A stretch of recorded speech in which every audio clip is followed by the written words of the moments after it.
예루살렘에 있는 제자의 수가 더 심히 많아지고 허다한 제사장의 무리도 이 도에 복종하니라. 아멘. 자, 오늘 우리가 이 본문을 가지고 은혜를 나누고자 하는 제목은요, 갈등을 대하는 성도라는 제목으로 함께 은혜를 나누고자 합니다. 제가 한 주 동안 참 여러 가지 일들을 많이 겪었는데요. 그럼에도 불구하고 하나님은 때에 맞는 그런 것들을 공급해 주시더라고요. 사실 전반적인 것을 아우르는 거는 목회자가 이제 교회에 속속히 들여다보고 있으니 목사가 조금 많이 조금 어느 곳이든 다 관점을 들여다보고 좀 지켜보고 있는 것들이 있습니다. 이제 우리 새로운 전도사님 새로 오시게 되면서 사실 재정적으로 이제 공사 비용이 투입이 되고 그래도 전도사님이니까 조금 잘 새로운 곳에서 좀 모셔야 되겠다라는 생각이 들어서 우리가 교회 재정에서 사실 500만 원이 투입이 돼서 우리 또 홍성길 집사님 말도 안 되는 금액이었어요. 정말 근데도 정말 잘 마음으로 해주시고 공사가 잘 끝이 났죠. 하나님의 섭리가 참 신기한 것 같아요. 그렇게 공사 금액이 500만 원이 들어갔잖아요. 제가 목회를 개척하고 나서 참 신기한 일들을 많이 겪습니다. 그럼에도 불구하고 참 이번 주에 저로 하여금 더 하나님의 일을 체험할 수밖에 없었던 일이 있었는데요. 외부로부터 공사가 끝났죠. 이제 공사가 정확하게 끝나서 홍 집사님, 목사님 이제 다 공사가 마무리되었습니다. 라는 선언이 선포가 됐었어요. 그래요. 아, 집사님 너무 고생하셨습니다. 같이 다음에 식사 한번 하시죠. 라고 이제 이런 이야기가 오고 가는 도중에 목요일 저녁이었던 것 같아요. 10시 반에 갑자기 띠링 핸드폰을 올리니까 이 뭔가 싶어 봤더니 외부로부터 전혀 알지 못하는 분이에요. 헌금이 500만 원이 들어왔어요. 이게 뭔 일인가? 도대체 이거는 있을래야 있을 수가 없는 거. 저는 그만큼 발이 넓지 않아요. 그리고 사실 제가 어디 가서 우리 교회가 개척교회라고 얘기를 하지만서도 항상 덧붙이는 얘기는 우리 교회는 그래도 이제 괜찮습니다라는 표현을 해요. 그만큼 이제 다른 교회로부터 큰 교회가 아닌 이상 도움을 요청하지 않을 뿐더러 그냥 그러고 있었는데 이제 입금하신 분의 이름이 그거였더라고요. 치유를 위해 기도해 주셔서 감사라는 제목으로 돈이 입금이 되더라고요. 저는 맨 처음에 홍 집사님이 장난하신 줄 알았어요. 그래갖고 저녁에 바로 전화를 해갖고 여쭤봤어요. 목사님 아닙니다. 제가 아니에요. 이렇게 얘기를 하길래 이제 봤더니 제가 한 가지 추측으로는 제가 유튜브에다가 저희 교회 이름으로 이제 채널이 운영이 되고 있는데 설교도 올라가고 개중에는 이제 제가 찬양도 올려놨어요. 뭐 베스트 CCM이라 그래가지고 한 8시간 찬양을 거기다 놓고 올려놨더니 거기에 이제 수많은 글들이 달려요. 어떤 글들이 달리냐? 뭐 자기의 사정을 이야기하고 같이 목사님 기도해 주세요. 뭐 기도해 주세요. 뭐 이런 것들이 있으면 제가 하나같이 리플을 달아요. 은혜롭습니다. 그러면 축복합니다라는 답글을 달고 그 외에 이제 기도를 요청하면 함께 기도하겠습니다라는 글을 달았는데 아마 그쪽에 관련된 분께서 어떤 이제 교회 우리가 개척 교회이고 기도를 해주시고 좋은 결과였는지 아니었는지는 모르겠는데 그렇게 외부로부터 헌금이 들어온 것 같아요. 근데 제가 이런 일을 한번 지난번에도 한번 겪은 적이 있었어요. 목사 안수를 이제 받는 그 과정 중에 조금 부족하지도 않고 딱 맞는 금액으로 전주로부터 어떻게 알게 해가지고 전혀 모르는 분이에요. 연도 없는 분인데 50만 원을 턱 헌금을 보내시더라고요. 그래서 야 하나님이 우리 교회를 정말 많이 사랑하시는가 보다. 조금 더 성도분들로 하여금 우리가 하나 되는 모습을 보여주니 하나님 이런 일들을 체험하게 하시는구나. 그리고 제가 이제 이래저래 전화를 해서 저는 또 이런 기쁜 소식은 다 전합니다. 전하고 이런 일이 있었어요. 하나님의 일이 이렇습니다. 그리고 결론은 그거였어요. 우리 교회 하나님이 쓰고 계시는 것 같아요. 여러분들 제가 말씀도 그런 것 같아요. 제가 사도행전 본문을 그냥 가볍게 선택하지는 않았습니다. 근데 사도행전을 겪기 이전에 사도행전 강의를 하기 이전에 항상 어떤 일들을 통해 또 그거에 맞는 본문을 참 주세요. 제가 의도하지 않았는데 이러한 본문들의 내용이 진행이 됩니다. 그런데 오늘 이제 제가 왜 이런 말을 하는지는 저 속속히 제 마음을 다 비출 수는 없겠지만 그러나 이런 말씀을 통해서 여러분들이 갈등을 조금 더 어떤 식으로 해체해 나가는지 그리고 교회가 어떻게 하나 더 될 수 있는지 좀 살펴가면 좋을 것 같아요. 제가 여러분들 지난날 처음 사도행전을 강의하면서 시작하면서 이런 말을 한 적이 있어요. 사도행전의 또 다른 말은 뭐라고요? 성령 행전이다 라고 이렇게 말을 한 적이 있습니다. 그만큼 많은 신학자들이 사도행전을 가르쳐서요 성령 행전이라고 말씀하고 있는데요. 그만큼 당시 초대교회 안에는요 뭐가 강력했다고요? 성령님의 역사가 강력했다라는 것이죠. 그러나 여러분들 초대교회의 역사를 우리가 사도행전을 통해서 천천히 읽어보잖아요. 그러면 자세히 살펴보면 성령의 역사만 있었던 것은 아닙니다. 성령의 역사가 강력했던 것만큼 어떤 세력이요? 반대 세력인 사단의 공격 또한 굉장했습니다. 초대교회를 무너뜨리는 마귀는요 수단과 방법을 가리지 않았던 것이죠. 일부러 교회에 어떻게 한 거예요? 환난과 핍박을 가하고 사도들을 박해하면서 교회를 무너뜨리려 한 것이죠. 하지만 사도들과 초대교회는 사람의 말에 순종하는 것보다 누구의 말이에요? 하나님의 말씀에 순종하는 것이 마땅하다라는 이런 믿음에서 계속 복음을 쉬지 않고 전파합니다. 그러한 결과 믿는 자가 더 많아지게 된 것이죠. 그러자 여러분들 사단도 어떻게 했을까요? 가만히 있지 않는 거예요. 다시 전략을 바꾸어서 초대교회를 공격하기 시작하는데요. 그동안은요 사실 어떤 공격이 많았어요? 외부로부터 압력과 종교 지도자를 이용해서 핍박을 넣었다면, 핍박을 가했다면 이제는요 교회 내부를 흔들기 시작합니다. 다시 말해서요 교회 내부 안에 어떠한 문제를 일으켜서 초대교회 공동체를 와해시키고 흔들려고 했던 것이죠. 그 대표적인 사건이 처음에 어떤 사건입니까? 아나니아와 삽비라 사건입니다. 하지만 이 사건을 통해 많은 사람들은 오히려 어떻게 된 겁니까? 주님을 향해 경건한 두려움을 갖게 되고 많은 유대인들이 다시 어떻게 돼요? 초대교회로 유입이 됩니다. 들어오게 됩니다. 결과적으로 보면 초대교회가 더욱 크게 성장하게 된 것이죠.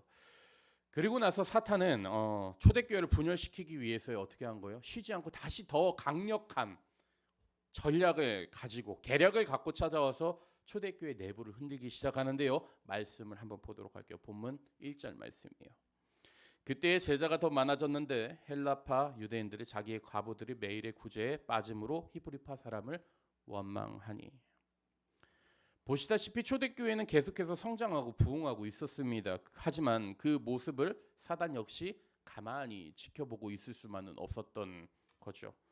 그래서일까요? 사단은요 초대교회 성장을 막고 복음을 더 이상 전파되지 못하게 엄청난 전략을 세우게 됩니다. 바로 초대교회 내부에 있는 사람들끼리 갈등을 유발시키고 다투도록 만든 것이죠. 그 결과 초대교회 내부 안에는요 어떤 일들이 벌어집니까? 갈등으로 인해서 서서히 균열이 보이기 시작합니다. 서로 어떻게 된 거예요? 불평하기 시작한 거예요. 그런데 여기서 우리가 특별히 조심해야 하는 것은요. 오늘 본문을 가볍게 읽으면 마치 히브리파 사람들이 매일 구제하는 일에 있어서 헬라파 사람들을 단순히 제외하고 간 것처럼 보이는데요. 실제 내용은요. 알고 보면 조금 다릅니다. 먼저 오늘 본문 사건을 바르게 이해하려면 초대교회가 도대체 어떤 구성원들로 되어 있었는지에 대해서부터 파악을 해야 되잖아요. 그거를 여러분들께 말씀드리고자 하는데요. 초대교회는요. 즉 예루살렘으로부터 시작된 초대교회는 크게 두 부류의 사람들로 구성이 되어 있었습니다. 하나는요. 헬라파 유대인들이고요. 다른 하나는 이제 히브리파 유대인들이었어요. 보다 구체적으로 헬라파 유대인은요. 헬라 문화권의 영향을 받으며 지중해 근처에 살고 있던 그런 디아스포라 유대인들이었는데요. 이들은요. 그곳에 살다가 유대교의 명절이나 이제 유대교의 절기가 되면요. 예루살렘으로 돌아와 순례를 하던 그런 사람들이었는데 이들이 지금 예루살렘으로 돌아와 보니까 어떤 일들이 있었던 거예요? 예수님이 죽고 부활했다라는 소식들이 들리기 시작했던 거예요. 그리고 그곳에서 그런 소문이 있어 한번 가볼까 하다 오순절 강림 사건이 그 자리에서 일어나게 된 겁니다.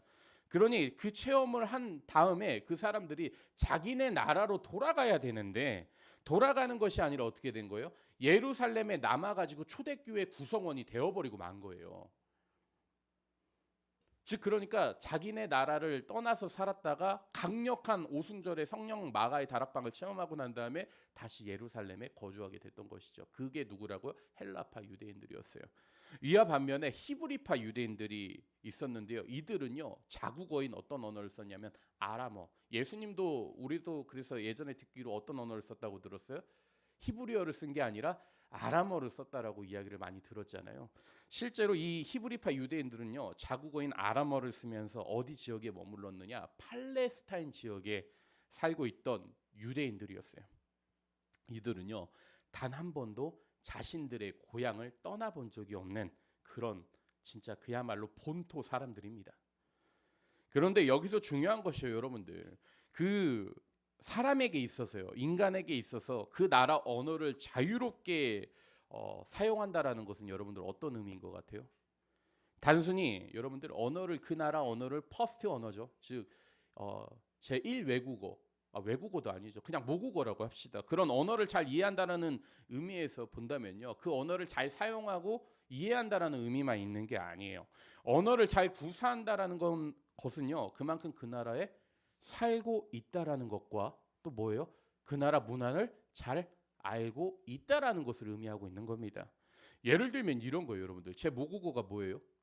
한국어잖아요. 한글이잖아요. 그리고 지금 어디에 살고 있어요? 한국에 살고 있으니 어떤 문화가 익숙하겠습니까? 다른 나라가 아닌 한국 문화가 저에게 있어서 제일 익숙한 거예요. 대한민국 사람이기에 한국어를 쓰고 있는 것이고 한글을 쓰고 있기 때문에 또 뭐 한 거예요? 한국 음식을 알고 한국 문화를 알고 한국 역사와 한국에 대한 배경과 특징들을 잘 알고 있다라는 거예요, 저는. 그렇다면 여러분들 이와 관련해서 오늘 본문에 등장하는 헬라파 유대인들은요 어떤 말을 쓰고 본래 어디에 살던 사람들이에요? 지중해 근처에 살고요 헬라어가 모국어인 사람들이에요. 따라서 헬라파 유대인들은요 당시 어떤 문화가 익숙했어요? 헬라 사상과 헬라 문화가 더 익숙했던 겁니다.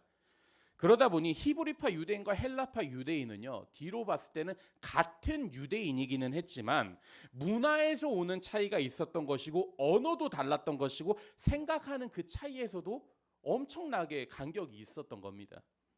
정리하면요 성령 강림 사건 이후로 예루살렘에는 초대교회가 세워졌지만 공동체 안에 있던 사람들은 크게 어떤 사람들이요?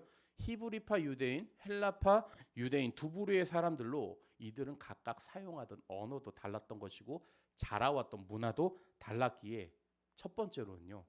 의사소통이 제대로 되지 않았고 이들의 관계는 전혀 매끄럽지가 않았던 겁니다.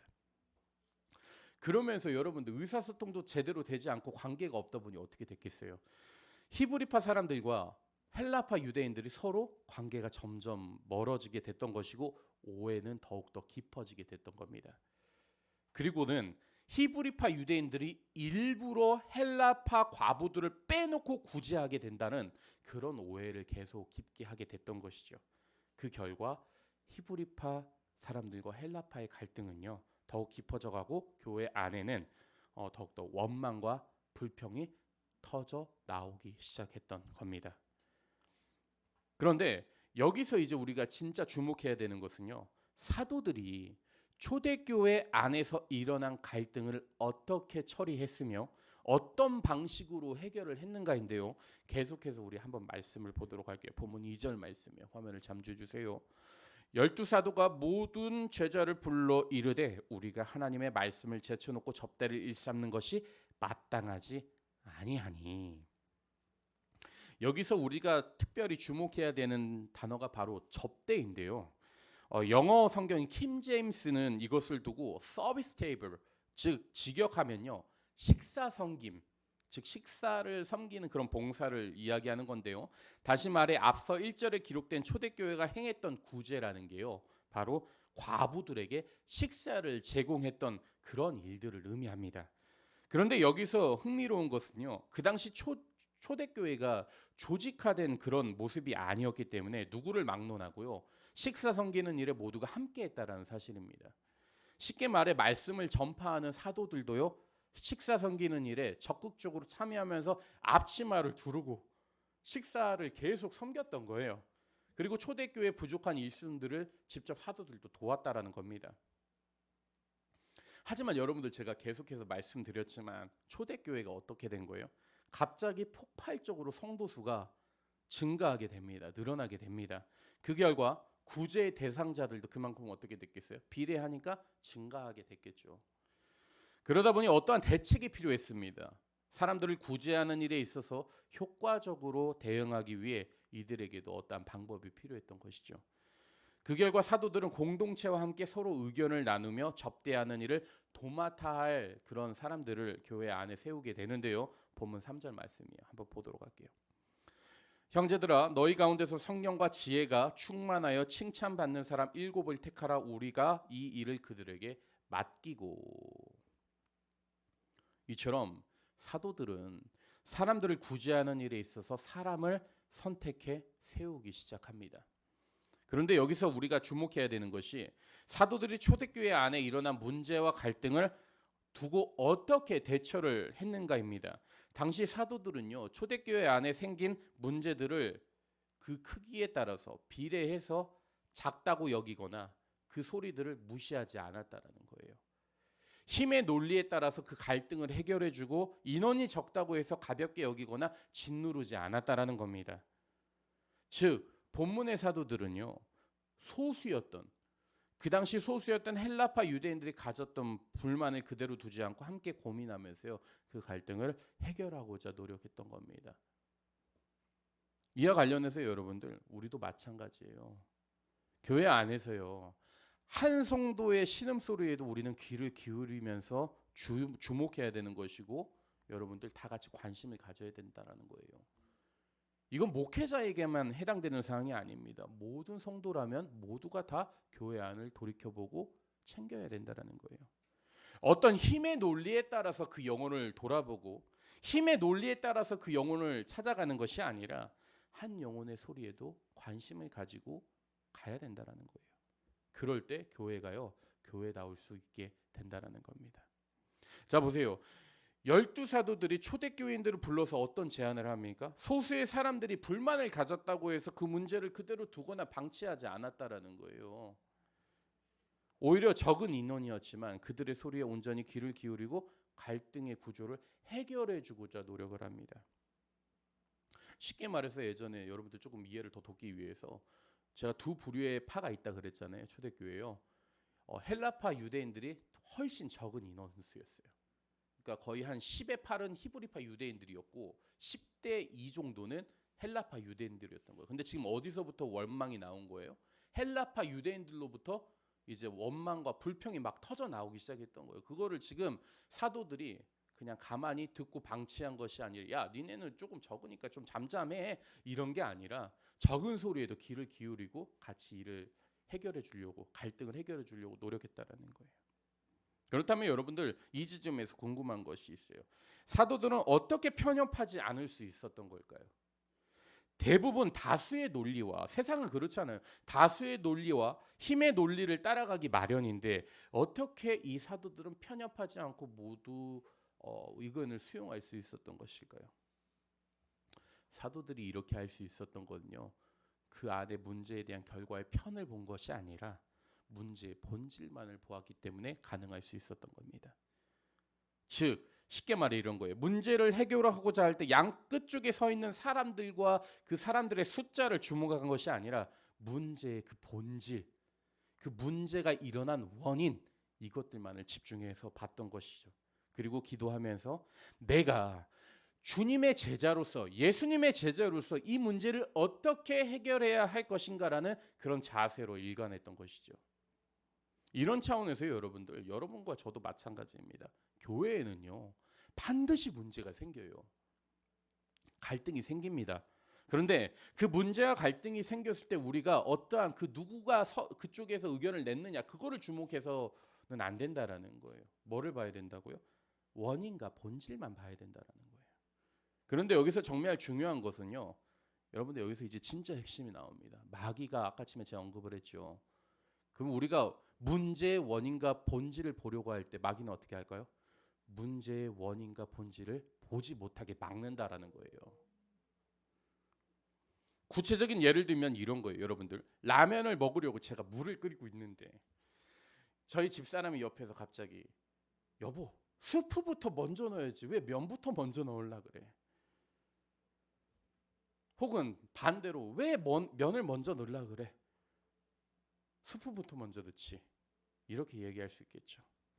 여러분들 이거는요, 비본질적이다라는 거예요. 비본질적인 문제예요. 그리 중요하지 않습니다. 본질은요, 제가 라면을 맛있게 먹는 거에 대한 게 본질인 거예요. 이해가 되십니까? 그런데 사탄은요, 자꾸 중요하지 않은 것으로 싸움을 하게 만든다라는 거예요. 비본질적인 것을 가지고 중요하게 만들어서 그것을 가지고 다투게 만든다라는 거예요. 오늘 본문도 그런 문제였던 거예요. 사실 라면 먹는 게 중요하지, 여러분들 뭐 스프가 들어가는 게 먼저 중요하겠습니까? 비본질적인 겁니다. 그냥 제가 라면을 먹고 싶었고 그 라면을 먹으려 했다라는 것 자체가 저에게 있어서만큼 정말 중요한 거예요. 스프가 먼저냐 라면이 먼저냐, 결국 중요하지 않는 겁니다. 근데 사단은요, 야, 그 스프부터 먼저 넣어야지. 그 약간 물이 활활 끓고 그 면이 더 뽀글뽀글하게 올라오지. 그렇게 해서 되겠느냐? 야, 내가 먼저 이거를 먹으려고 하는데 네가 뭔 상관이야? 이렇게 이제 다투게 되는 과정에 놓이게 된다는 거죠. 그런데 오늘 본문에서 사도들은요, 그런 상황에 넘어가지 않습니다. 사탄에게 넘어가지 않는다라는 거예요. 오히려 이 갈등과 문제를 기회로 바꾸고 각자 해야 할 일을 돌아보게 되죠.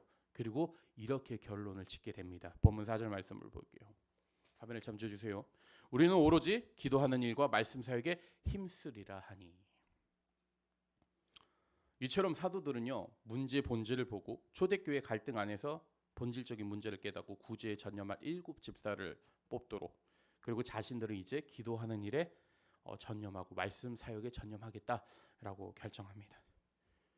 그런데 여기서 더 재미난 것은요, 여러분들 흥미로운 것은 7 집사를 선택하고 세우는 일에 있어서요, 누가 관여를 했느냐? 사도들이 직접 선택하지 않아요. 사도들이 선출하지 않습니다. 이 권위를요, 누구에게 넘기는 줄 아십니까? 초대교회 공동체에게 일꾼을 세우도록 그 권한을 위임합니다. 다시 본문 3절에서 4절 말씀을 한번 볼게요. 화면을 참조해 주세요. 형제들아, 보세요. 형제들아, 너희 가운데서 성령과 지혜가 충만하여 칭찬받는 사람 7을 택하라. 우리가 이 일을 그들에게 맡기고 우리는 오로지 기도하는 일과 말씀 사역에 힘쓰리라 하니. 자, 보시다시피 7 집사를 누가 세웁니까? 교회 공동체 일원들이 세웁니다. 즉 초대교회 구성원들에게 집사를 세우는 일에 선택권을 준 거예요. 그리고 나서 선택권을 가진 사람들이 누구를 뽑게 되느냐? 그게 본문 5절에서 6절까지의 말씀인데요. 화면을 한번 더 이어서 볼게요. 계속해서 말씀 볼게요. 온 무리가 이 말을 기뻐하여 믿음과 성령이 충만한 사람 스데반과 또 빌립과 브로고로와 니가노르와 디몬과 바베나와 유대교에 입교했던 안디옥 사람 니골라를 택하여 사도들 앞에 세우니 사도들이 기도하고 그들에게 안수하니라. 이렇듯이 초대교회 구성원들을 통해서 지금 어떻게 된 거예요? 7 집사가 세워집니다. 그런데 여기서요, 여러분들 중요한 것이요, 이름만 봐서는 7 집사가 초대교회 안에 있던 어느 파 소속인지 전혀 가늠이 되지 않잖아요. 그죠? 이들이 히브리파 쪽의 사람들인지 헬라파 쪽의 사람들인지 전혀 알 수가 없습니다. 잘 구분이 안 됩니다. 그런데 말이죠, 이 7 집사가 어디 파 사람들이었는지 아십니까? 다 헬라파 유대인들이었어요. 초대교회 구성원들이 다수였던 히브리파 유대인들 안에서 세워진 것이 아니라요, 헬라파 유대인들 중에서 7 집사가 뽑히게 된 겁니다. 이 얼마나 여러분들 놀라운 일입니까? 나아가서는요, 여러분들 마지막에 뽑힌 7번째 뽑힌 그 니골라 집사는요, 어떤 사람인 줄 아십니까? 유대인도 아니에요. 헬라 문화권에서 온 안디옥 사람이며 유대교를 믿다가 기독교로 개종한 사람이에요. 다시 말해 유대인도 아니고 유대교에서 기독교로 개종한 사람인데 이런 사람을 7 집사 중에 한 명으로 뽑은 겁니다.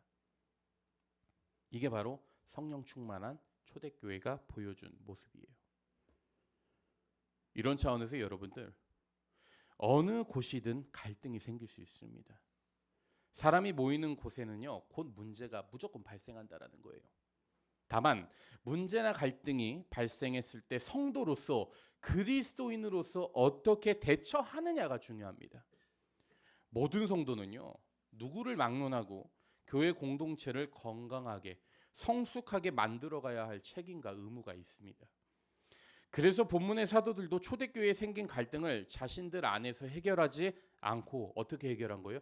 초대교회 모든 구성원들에게 일곱 집사를 세우는 그러한 의무를 넘긴 거예요.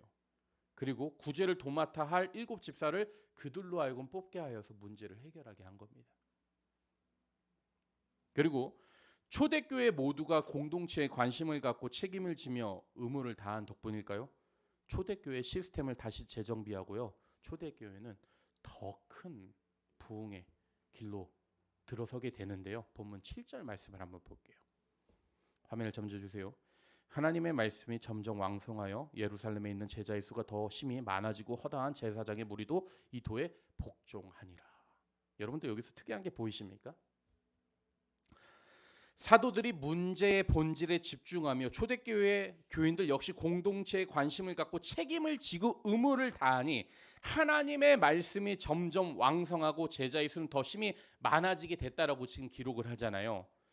사단이 교회를 무너뜨리려고 내부로부터 갈등을 일으켰지만 사도들의 지혜로운 대처와 성도들이 하나같이 다 책임과 의무를 가지고 교회의 문제를 이제 해결하려고 노력하니까 어떤 일들이 벌어진 겁니까? 교회가 더욱더 건강하게 되는 거예요. 그리고 나아가서는요, 지금 뭐라고 기록합니까? 제사장의 수가 늘어났대요. 유대교회 제사장들이 개종을 하고 넘어오기 시작한 거예요. 초대교회가 저런 곳이구나 라고 생각을 하면서 제사장의 무리가 이 도에 복종하니라. 그때 당시 제사장은요, 여러분들 어떤 사람들입니까? 어떤 사람들이었어요? 간단해요. 유대교 안에서 제사를 이제 조금 집행해주고 그 안에서 나오는 수고비를 받고 먹던 사람들이었습니다. 즉 근데 제사장들이라면 말씀에 어떤 것들이 여기 있어요? 빠삭했던 거예요. 그런 사람들이 지금 초대교회를 보고 개종을 하고 나오기 시작했던 거예요. 즉 이 말은요, 여러분들 그 안에 담긴 의미가요, 초대교회가요 양적으로만 성장했던 것이 아니라 질적으로 성장을 했기 때문에 제사장들까지 개종을 했다라는 겁니다. 여러분들 생각해 보세요. 제가 이게 여러분들 이해가 좀 안 되실 수 있는데 제가 반대로 하나 얘기를 해드릴게요. 제가 지금 목사잖아요. 이 상황이 어떤 상황이냐면 제가 불교로 개종한다 그러면은 여러분들 어떤 상황이에요? 기가 막힌 상황이겠죠. 그런 상황인 겁니다. 유대교회에서 제사장들이 기독교로 넘어왔다라는 거는 제가 불교로 가는 것과도 마찬가지의 지금 상황인 거예요. 그런 일들이 지금 벌어지게 된 겁니다. 즉 질적으로도 건강했던 모습으로 커갔던 겁니다. 다시 말해서 여러분들, 제사장들이 예수 그리스도의 복음과 능력을 그들을 통해서 체험하게 되자 유대교의 모든 것을 내려놓고 개종을 한 거예요. 여러분들 이게 진짜 바로 복음의 능력입니다.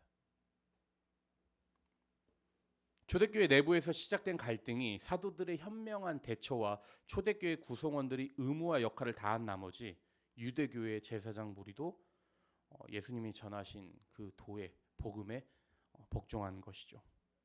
즉 초대교회 내부에서 시작된 그 갈등이요, 유대교 제사장들까지 변화시키는 놀라운 축복으로 이어지게 된 겁니다. 사랑하는 여러분, 갈등은요 무조건적으로 나쁘다고 악하다고 규정할 필요는 없습니다. 오히려 그 갈등을 지혜롭게 대처하면요 놀라운 결과로 이어지게 됩니다. 그리고 나아가서는 그 갈등이 우리로 하여금 더욱 성숙의 자리로 인도하게 될 겁니다.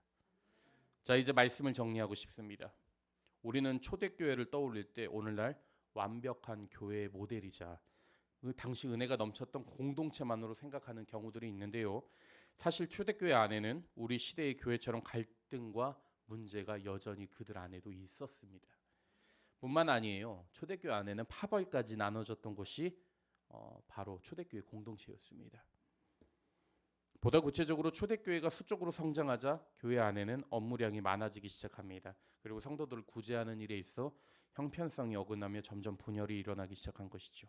즉 교회 내부적인 문제가 점점 커지면서 내부 총질이 시작이 됐던 거예요. 네 잘못이다, 내 잘못이다.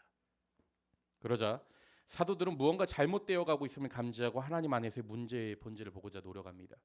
그리고 나서 사도들은 이 문제를 해결하기 위해 초대교회 구성원들에게 성령과 지혜가 충만하고 칭찬받는 7집사를 추천해달라고 요구하게 되죠. 즉 성도들에게요 책임과 의무를 전가한 거예요. 그리고 나서 초대교회는 7집사가 세워진 뒤 재정비된 후 조직적으로 움직이게 됩니다. 그리고 그 결과 초대교회 내부 갈등은 단번에 해결되고 나아가서는 유대교회 제사장들까지 개종하게 되는 놀라운 일들이 벌어지게 됩니다. 사랑하는 여러분, 아무리 갈등이 심화되고 문제가 복잡해도요, 우리가 하나님의 말씀에 귀를 기울이고 기도한다면요, 우리는요 문제의 본질을 보게 되고 하나님의 도우심을 통해 갈등을 반드시 해결할 수 있습니다. 나아가서는 그 문제가 해결되면서 놀라운 축복으로까지 이어지게 된다는 거예요. 그러므로 여러분 혹시 이 시간 갈등 안에 있는 성도분들 계십니까? 그럴 때일수록 하나님의 말씀과 하나님의 음성에 민감하게 반응하고 그분의 뜻을 따르기를 축복합니다. 그럴 때 우리는 하나님과 더욱 가까워질 수 있고 하나님은 그 과정을 통해 우리를 더욱 굳건한 믿음의 사람으로 일으켜 세워 주실 겁니다. 이러한 사실을 기억하시고 한 주간도 주님 안에서 건강한 성도로 믿음이 자라나며 신앙생활 하실 수 있는 여러분들 되시기를 간절히 축원합니다. 우리 다